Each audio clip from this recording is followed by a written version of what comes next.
Welcome to MR Physics. I am Raju, 12th Physics, Unit 6. Ray Optics ல உள்ள important numerical problems ஒன்று solve பண்ணிட்டு வரோம்.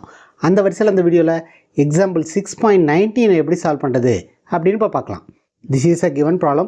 இந்த ப்ராப்ளத்தில் என்ன கொடுத்துருக்காங்கன்னா, ஒரு ஈக்குலேட்ரல் ப்ரிசமில் மோனோக்ரோமேட்டிக் லைட்டு இன்சிடென்ட் ஆகுது. ஆங்கிள் ஆஃப் இன்சிடென்ஸ் கொடுத்துருக்காங்க 30 டிகிரி. ஆங்கிள் ஆஃப் எமர்ஜென்ஸ் கொடுத்துருக்காங்க 75 டிகிரி. இதை கொடுத்துட்டு என்ன கேட்டிருக்காங்கன்னா, இந்த ப்ரிசம் எவ்வளவு ஆங்கிள் ஆஃப் டீவியேஷனை ப்ரொடியூஸ் பண்ணும் அப்படின்னு கேல்குலேட் பண்ண சொல்லியிருக்காங்க. ரொம்ப சிம்பிளான ப்ராப்ளம். இந்த ப்ராப்ளத்தை எப்படி சால்வ் பண்ணுறது அப்படின்னு இப்போ பார்க்கலாம். ஃபஸ்ட்டு இந்த ப்ராப்ளத்தில் என்னென்ன நியூமெரிக்கல் டேட்டா கொடுத்துருக்காங்க அப்படிங்கிறத எடுத்து எழுதிக்கலாம். கிவன் ஆங்கிள் ஆஃப் இன்சிடென்ஸ் கொடுத்துருக்காங்க. Angle of incidence I1 is equal to ஒரு ப்ரிசமில் லைட்டு இன்சிடென்ட் ஆகும்போது அந்த ஆங்கிள் ஆஃப் இன்சிடென்ஸை நம்ம I1 அப்படின்னு எடுத்துக்கணும். I1 is equal to 30 degree.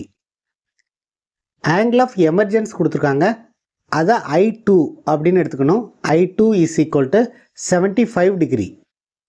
So this is a angle of incidence and this is a angle of emergence. இந்த ப்ராப்ளத்தில் prism வந்து ஒரு ஈக்குலேட்ரல் ப்ரிசம் அப்படின்னு சொல்லியிருக்காங்க. அதனால் angle of prism is equal to 60 degree. நம்ம என்ன ஃபைண்ட் அவுட் பண்ணணும்? we have to find out what is the angle of deviation.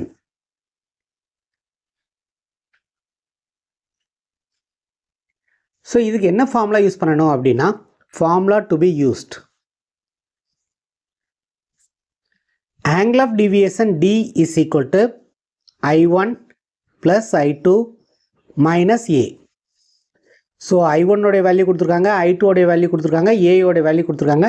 இந்த வேல்யூஸை சப்ஸ்டியூட் பண்ணோம்னா D உடைய வேல்யூவை நம்ம கால்குலேட் பண்ணிடலாம். So this is equal to I1 is 30 degree, I2 is 75 degree, angle of prism A is 60 degree. therefore this is equal to இது ரெண்டையும் add பண்ணால் 105 அப்படின்னு வரும், minus 60 which is 45 degree. So this is a angle of deviation produced by the prism.